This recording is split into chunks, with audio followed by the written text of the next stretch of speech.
Bapak-bapak, ibu-ibu, jemaah masjid yang kami muliakan, kami sampaikan bahwa kajian Rabu malam kita pada hari ini akan disampaikan oleh Al-Ustaz Muhammad Hanafi LCMSY.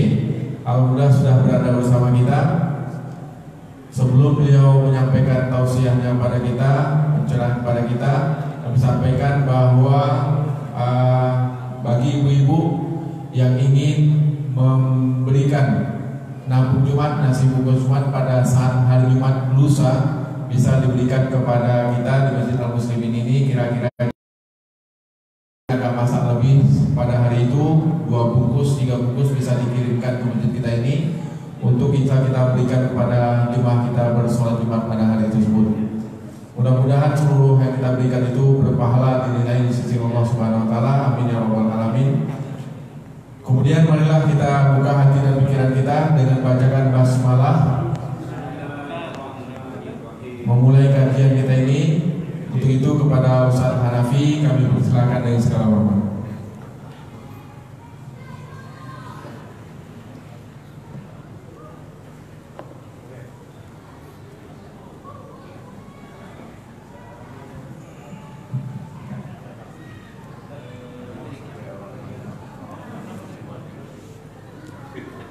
Assalamualaikum warahmatullahi wabarakatuh.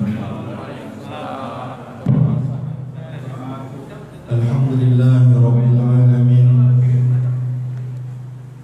Wassalatu wassalamu ala asyrafil anbiya wal mursalin sayyidina wa maulana Muhammadin wa ala alihi wa sahbihi ajmain. Melanjutkan kajian tafsir kita, tafsir tematik. Maksud tafsir tematik itu membahas ayat-ayat tapi tidak berurutan. Kalau berurutan panjang nanti. Tapi kita sesuaikan saja kebutuhan kita sesuai dengan momen. Kita akan cari ayat-ayat yang berdasarkan momen. Kalau tidak, kita cari ayat yang umum. Momen kita yang paling dekat adalah Idul Adha. Maka kita akan mencari ayat yang paling cocok. Pertama, tokoh yang Allah pilih untuk hari raya Idul Adha ini adalah Nabi Ibrahim dan keluarganya. Tapi sebelum kita masuk ke dalam kisah itu, ada yang lebih dekat lagi daripada itu. Yang lebih dekat momennya adalah 10 hari pertama Zulhijjah. Itu ada ayatnya. Allah bersumpah demi itu, wal fajr wa layalin 'ashr wasyaf'i wal watr. Ditafsir oleh ulama, wa layalin 'ashr yang dimaksud adalah 10 hari pertama Zulhijjah.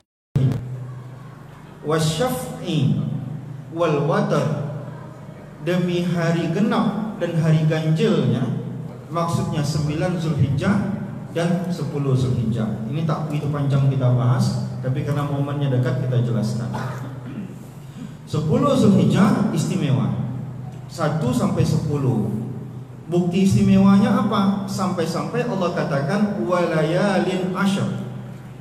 Di sini mungkin sering imam kita baca surah Al-Fajr. Artinya Allah bersumpah demi 10 hari pertama Zulhijjah, menunjukkan 10 hari pertama ini adalah hari yang mewah dalam Islam. Sehingga kata Rasulullah SAW, tidak ada hari di mana kita berzikir pada hari itu melainkan pahalanya lebih dibandingkan hari lain. Apa itu? 1 Zulhijjah sampai 10 Zulhijjah. Maksudnya apa? Amalan zikir 1 Zulhijjah sampai 10 Zulhijjah pahalanya lebih baik dibandingkan kita berzikir di luar 10 Zulhijjah yang pertama ini. Nah, ini amalan umumnya. Baik, kita tak fokus di situ karena kita ingin membacakan tentang tokoh di balik Idul Adha ini. Ada 3 posisi dalam Al-Quran membicarakan tentang Nabi Ibrahim yang panjang. Meskipun nanti kita menemukan di dalam Al-Quran ini banyak cerita tentang Nabi Ibrahim yang terpisah. Yang agak panjang, satu ada di dalam surat At-Taubah. Maaf, bukan Taubah, surat Maryam. Yang kedua ada di dalam surat Al-Anbiya. Yang ketiga ada dalam surat As-Saffat. Di 3 surat ini ceritanya agak panjang tentang Nabi Ibrahim, dipisahkan oleh Allah suratnya. Tapi karena kita fokus mengkaji ayat, maka kita pilih salah satu ayat saja. Kita pilih surat As-Saffat ayat 99 dan seterusnya. Baik, Bapak Ibu yang dimuliakan Allah Subhanahu wa taala. Seberapa penting kita mengkaji tentang kehidupan Nabi Ibrahim? Allah katakan dalam Al-Qur'an, "Qad kanat lakum uswatun hasanatun fi Ibrahim wallazina ma'ahu." Kalimat uswatun hasanah 2 kali dalam Al-Qur'an. Satu kepada Nabi Muhammad, "Laqad kana lakum fi Rasulillahi uswatun hasanah." Ada teladan hidup dalam diri Rasulullah, tapi cuma Rasulullahnya saja disebut.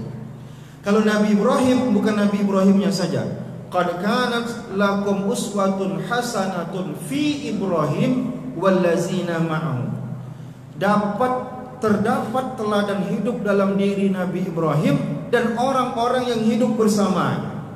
Jadi bukan hanya Nabi Ibrahimnya saja, tapi orang yang hidup bersama Nabi Ibrahim. Siapa saja?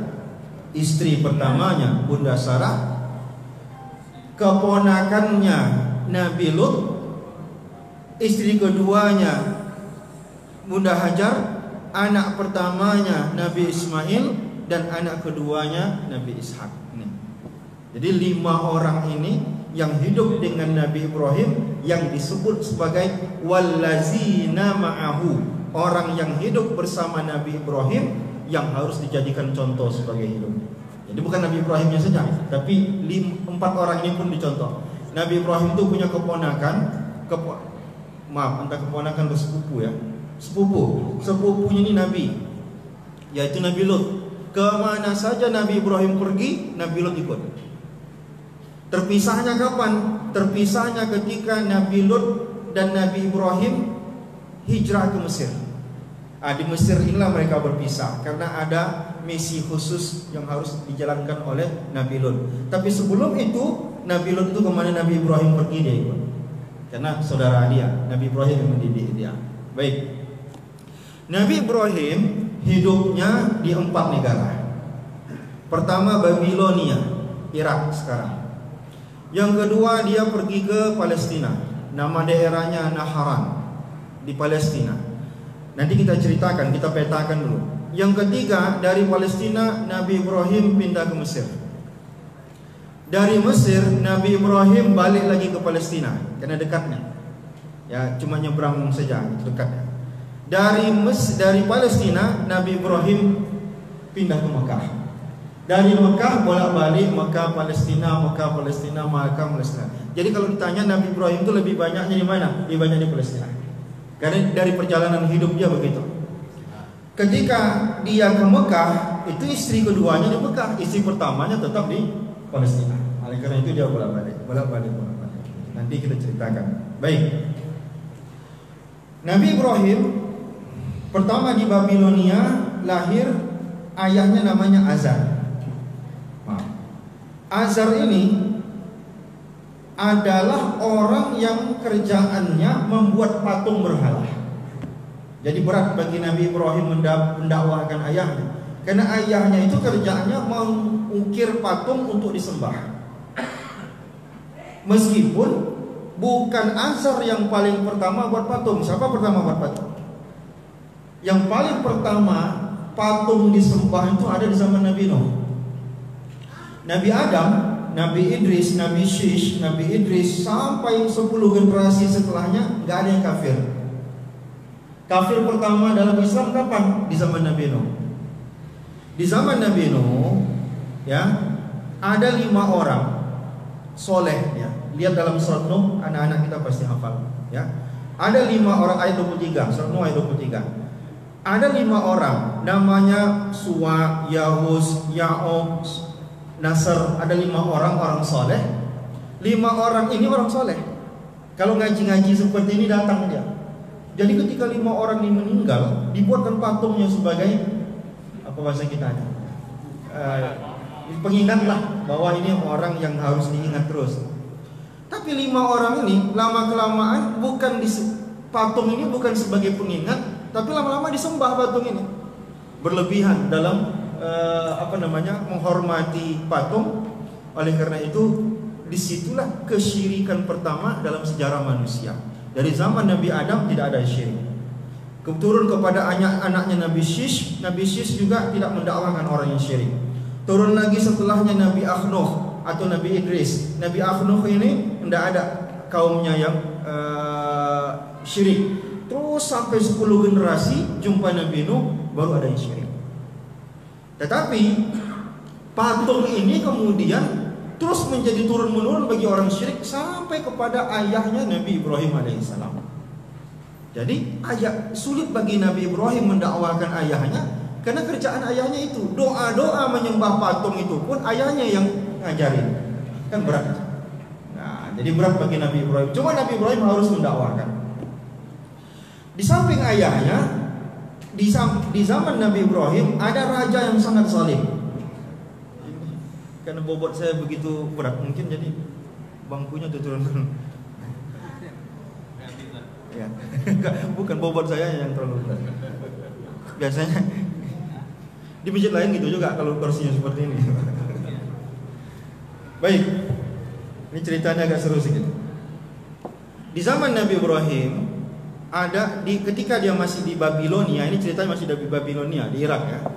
Di Irak itu selain ayahnya, Nabi Ibrahim harus mendakwakan Raja Namrud. Raja Namrud ini luar biasa kejam. Tapi Raja Namrud ini contoh yang paling bagus orang sombong dihinakan oleh Allah. Bayangkan Raja Namrud itu matinya cuma dengan seekor nyamuk. Raja yang mencoba untuk membakar Nabi Ibrahim matinya cuma dengan seekor nyamuk. Masuk nyamuk ke telinganya, bunyi-bunyi terus nyamuk itu, dia pukul-pukul nggak keluar-keluar, dia pukulin kepalanya ke dinding berhari-hari dan mati gara-gara itu. Ini cara matinya Raja Namrud yang tadi memusuhi Nabi Ibrahim alaihissalam. Raja, ya, prajuritnya banyak, tentaranya banyak, nggak akan berani ada orang bisa membunuh dia. Kalau bayangan kita sumur pun tak bisa lewat ke dia, tapi mati dengan seekor nyamuk. Tapi bagaimana perlakuannya dengan Nabi Ibrahim alaihissalam? Nah, cobaan Nabi Ibrahim ketika masih di Irak ini luar biasa. Nabi Ibrahim ketika masih sebelum dia berangkat ke Palestina, dia menghadapi orang yang berbagai-bagai keyakinannya. Ada orang menyembah matahari di siang hari, malam hari menyembah bulan. Jadi kata mereka begini, oh ini Tuhan kita, ini bulan. Ini cara Nabi Ibrahim berdakwah ini. Baik, kata Nabi Ibrahim, ini Tuhan kita. Nabi Ibrahim ingin cerdaskan umatnya ini. Begitu agak subuh, ini bulan ini hilang. Kata Nabi Ibrahim, ini diceritakan dalam Al-Quran. Kata Nabi Ibrahim, tidak mungkin ini Tuhan kita. Nanti kalau Tuhan kita adanya malam saja, siang siapa yang jagain kita? Masuk akal sama mereka. Agak terang hari, muncul matahari, kata mereka, oh ini aja lah, ini lebih besar. Yang ini aja Tuhan kita, ini lebih besar lagi. Oke, kata Nabi Ibrahim. Nabi Ibrahim menunggu sore. Begitu agak sore, matahari ini tenggelam. Kata Nabi Ibrahim, tadi Tuhan kita tadi kemana? Gak mungkin itu Tuhan, kata Nabi Ibrahim. Kalau itu Tuhan, jadi nanti malam Tuhan kita itu kemana? Lalu mereka pun pusing gara-gara Nabi Ibrahim ya. Lalu kemudian puncaknya, Nabi Ibrahim ini dia pernah berbohong 3 kali seumur hidupnya. Semuanya demi kebutuhan. Dia berbohongnya cuma 3 kali seumur hidup. Kalau kita satu hari mungkin 3 kali ya. Nabi Ibrahim itu berbohong 3 kali seumur hidup. Pertama, bohong Nabi Ibrahim ketika orang-orang mengajak. Nabi Ibrahim, ayolah kita pergi di suatu acara. Ini bohong pertama Nabi Ibrahim. Kata Nabi Ibrahim, ana sakim, aku lagi sakit, tidak bisa pergi. Ini bohong pertama Nabi Ibrahim, karena dia mau melakukan sesuatu. Begitu orang pergi semuanya, patung-patung yang dibuat ayahnya tadi itu, ya, yang disembah oleh Raja Namrud dan prajuritnya, dihancurin semuanya. Dia kampak, dia pukullah satu-satu sehingga hancur.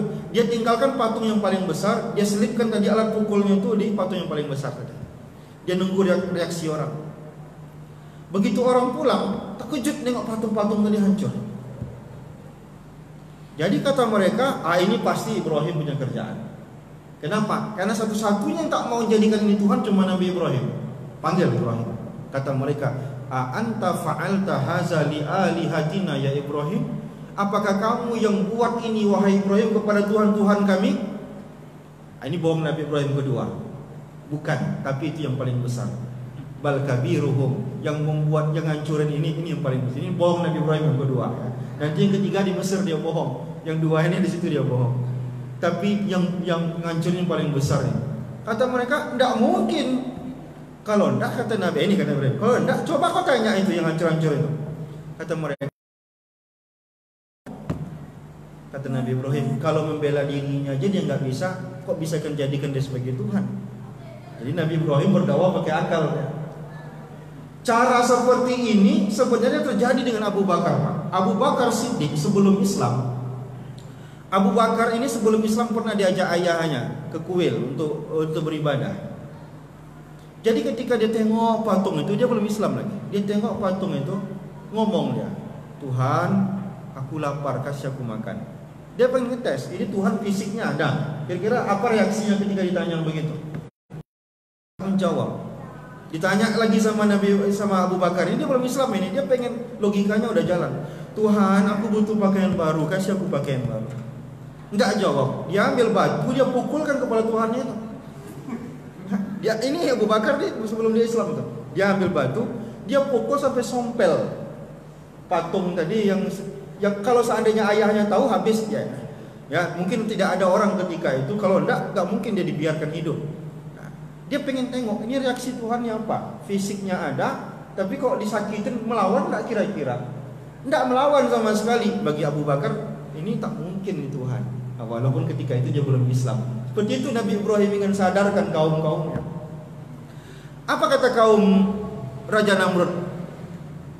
Tolong Tuhan kalian. Kan tak masuk akal. Seorang hamba menolong Tuhannya.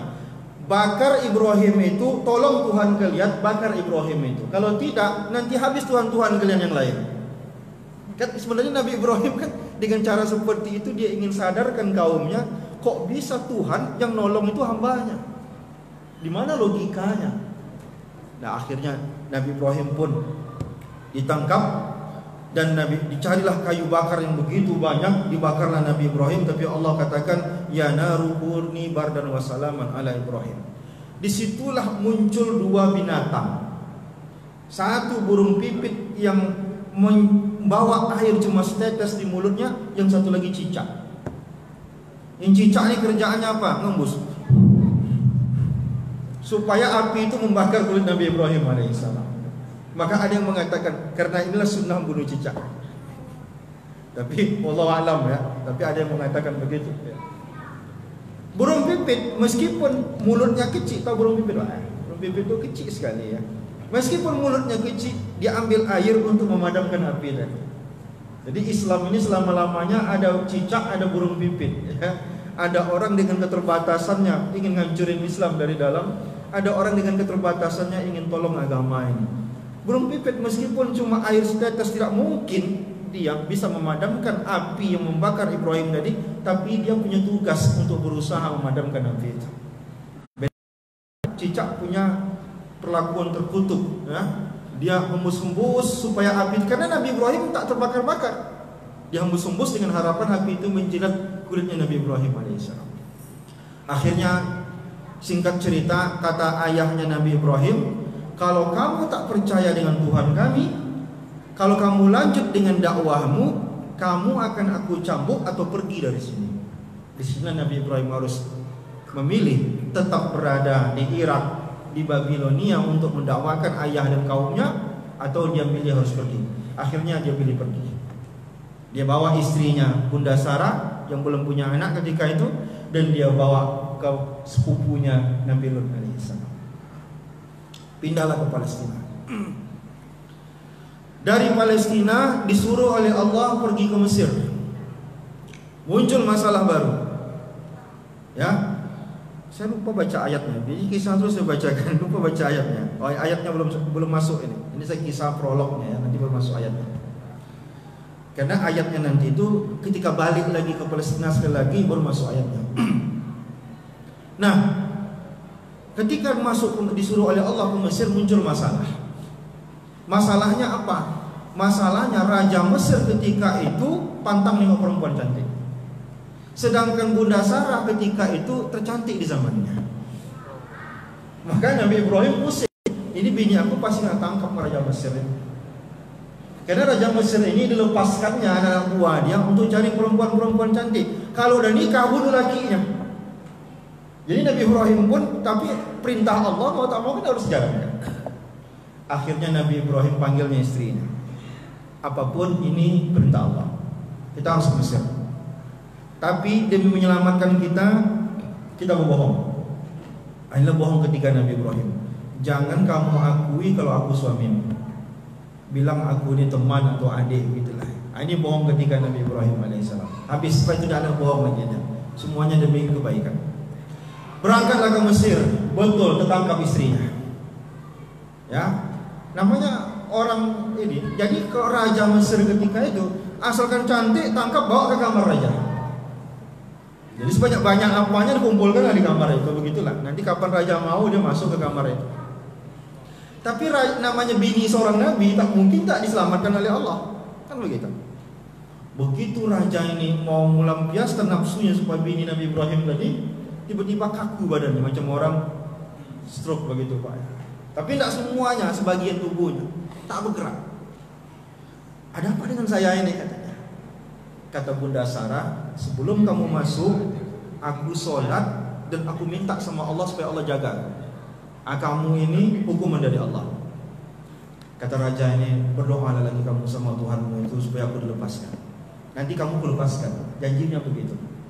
Berdoalah Bunda Sarah tadi, ya Allah, lepaskanlah raja ini. Balikkan lagi kesehatannya. Dibalikkan sama Allah lagi. Tapi karena memang udah agak ini raja ini mungkin nengok Bunda Sarah terlalu bernafsu mungkin. Dia coba sekali lagi mau ngapain Bunda Sarah ini? Ya, kaku lagi kedua kalinya. Memohon lagi ya, tolong doakanlah lagi. Sampai kali yang ketiga tidak sebagian tubuh aja yang kaku, dari ujung rambut sampai ujung kaki kaku. Cuma mulut masih bisa berbicara. Kali ini aku betul-betul. Kalau kamu berdoa sama Tuhanmu, lepaskan aku, maka aku akan lepaskan kamu. Berdoalah Bunda Sarah, melihat dan mohon-mohon, berdoa Bunda Sarah, panggil anak buahnya semua. Cepat kalian usir perempuan yang pergi dari rumah, dari istana. Kata raja, bukan orang yang akan bawa ini, tapi setan yang akan bawa ini.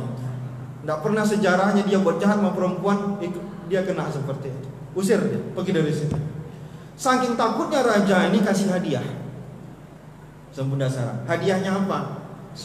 Ada yang mengatakan anaknya perempuan, ada yang mengatakan budaknya, dan itulah Bunda Hajar. Nah, di sini pertemuan antara Bunda Sarah dengan Bunda Hajar. Bawa dia pergi sebagai hadiah. Maksud dia tak takut sama Bunda Sarah, takut didoakan lagi. Bawa dia pergi sebagai hadiah supaya hati Bunda Sarah itu tak marah lagi sama dia.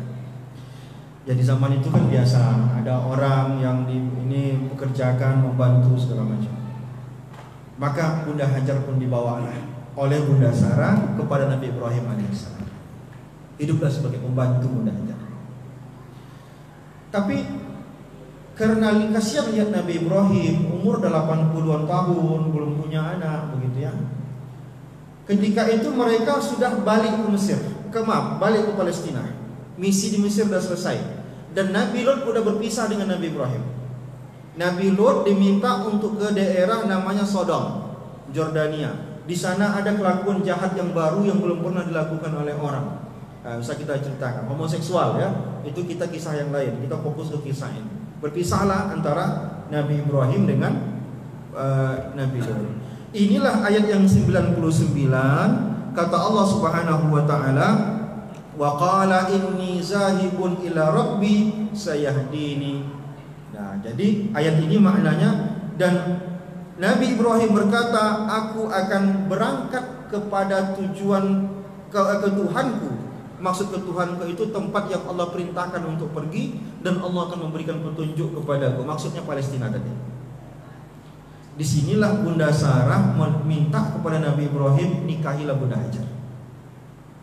Kasihan, Nabi Ibrahim udah 86 tahun tak punya anak. Berdoa terus belum Allah kabulkan.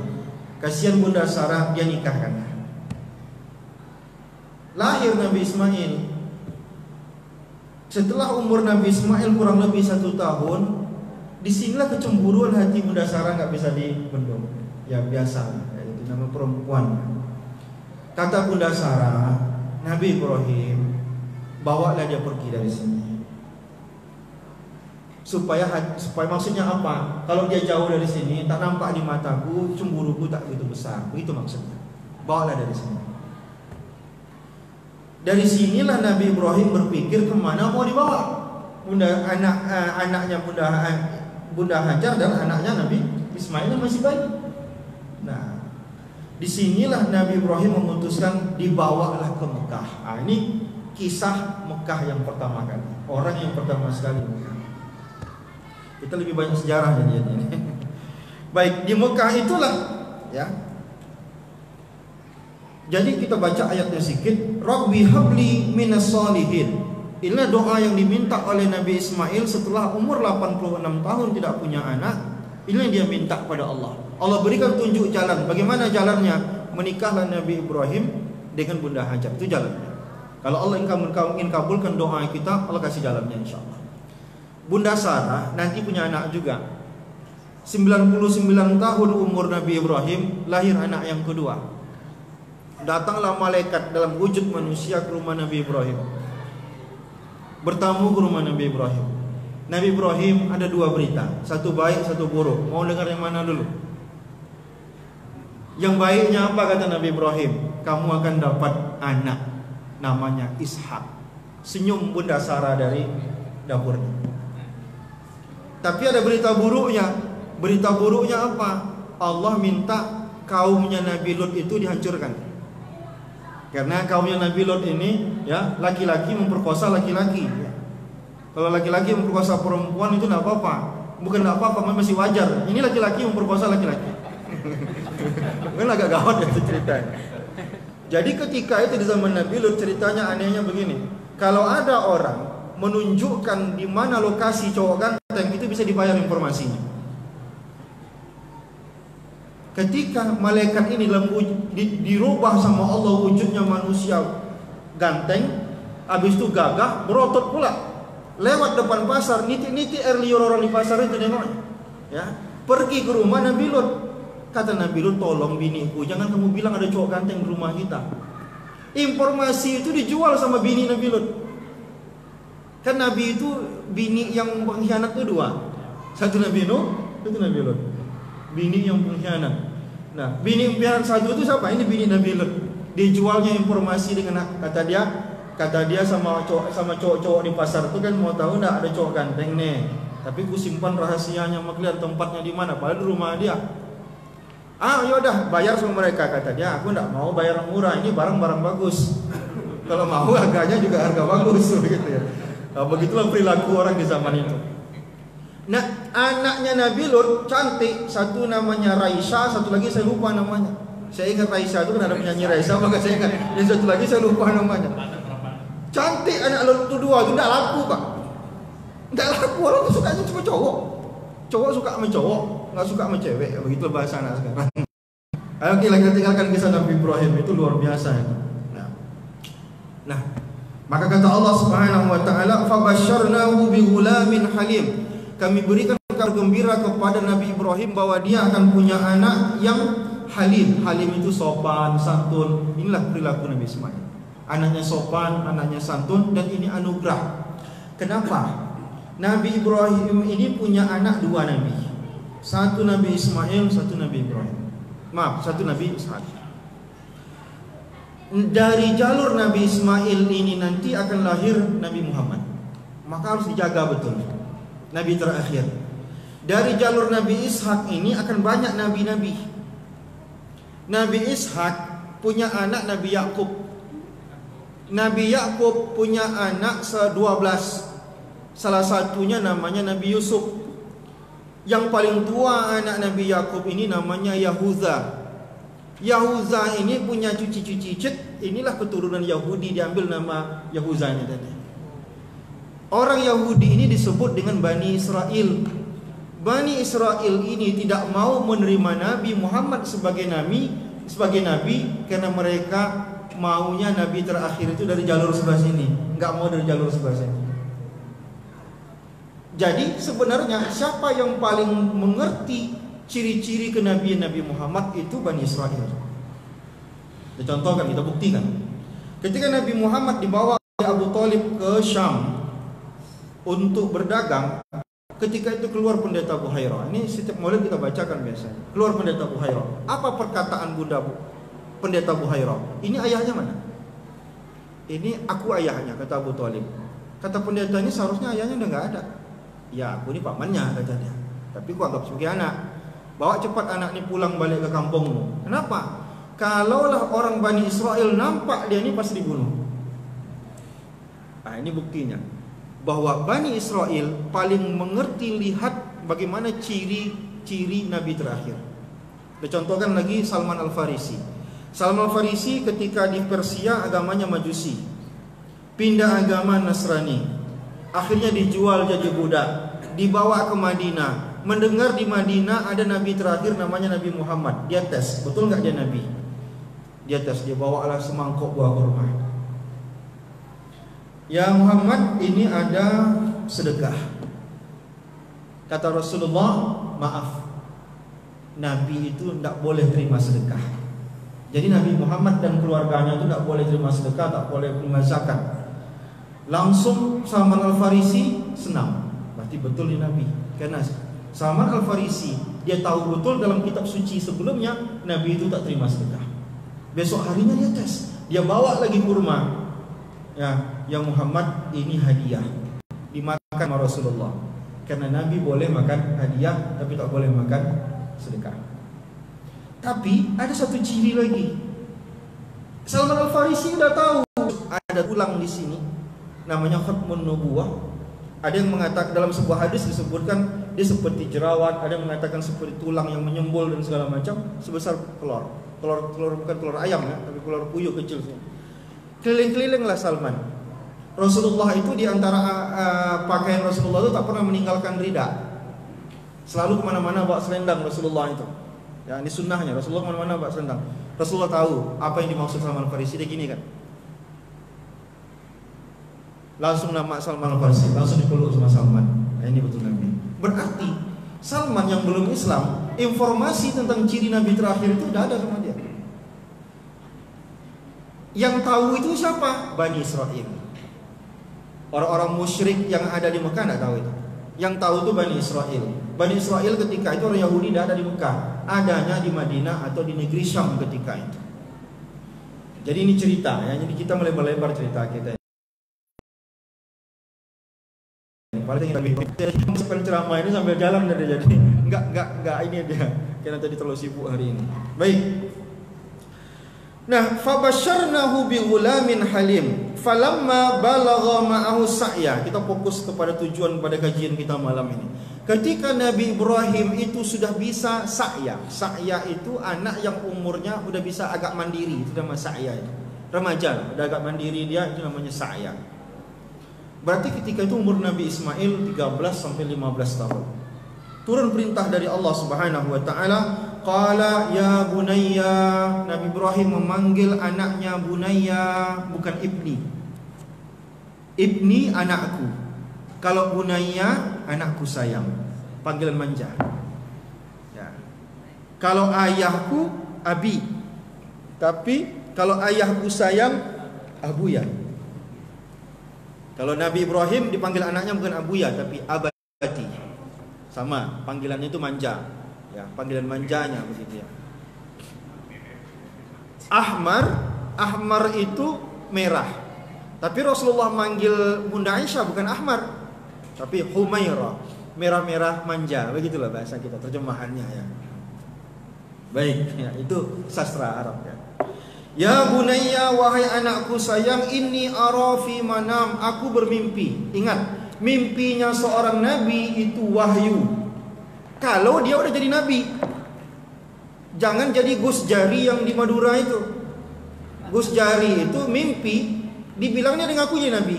Dapat nabi dari mana, Pak? Ya saya mimpi. Kalau orang sekarang takkan ada nabi lagi. Dapat mimpi apapun dia tak mungkin dia nabi. Nah, itu ketangkap udah orangnya, namanya Gus Jari. Ingat saya 2 tahun lalu itu. Jadi orang sekarang banyak dapat wangsit segala macam dari mimpi, kecuali dia wali. Kalau dia wali, kadang Allah memberikan isyarat melalui mimpi. Tapi kalau orang biasa kayak kita, zikirnya aja cuma 33 kali subhanallah, 3 kali alhamdulillah, 33 kali Allahu akbar, masa jadi wali? Orang wali itu zikir dia ya 80.000 kali minimal satu hari, 120.000 kali. Ya itu amalan wali itu ya. Kalau kita wali murid ya, tapi kalau kalau wali Allah bukan wali murid ya. Nah, arafi ma fil manami anni azbahuka. Aku bermimpi Allah memerintahkan untuk menyembelihmu. Ini asal usul adanya kurban ya. Unzur maza tara. Apa pendapatmu wahai Nabi Ismail? Jadi Nabi Ibrahim bukan dia mundur, bukan dia minta pendapat, dia pengen menceritakan apa yang dia alami kepada anaknya. Maka kata Nabi Ismail, ya abati if'al ma tu'mar satajiduni insyaallah minas sabirin. Ya, ayahku, ini umur 13 anak, ayahku umur 13 anak berpikiran sedewasa ini, apa yang Allah perintahkan jalankan saja. Dari sini kita tahu ya, sebagai asal usul kurban itu sebenarnya yang Allah kehendaki dari kurban itu apa? Yang Allah kehendaki dari kurban itu adalah bagaimana menguji orang dengan hartanya. Bahkan dalam ayat lain itu jelas Allah katakan, ya, la yanallahu luhumaha, Allah tak mau dagingnya. Wala dima'aha, Allah bukan mau darahnya. Walakin yanala at-taqwa minkum. Yang ingin Allah dapatkan dari kurban itu adalah bagaimana kalian bertakwa melalui kurban itu. Allah uji orang. Maka berkurban itu bukan satu orang satu, tapi berkurban itu satu orang mampunya berapa.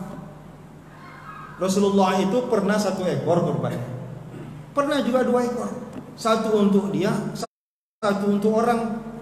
Ini dalil bahwa kita boleh untuk berkurban atas nama orang lain. Rasulullah itu di tahun terakhir hidupnya, bagi Rasulullah kurban itu wajib ya.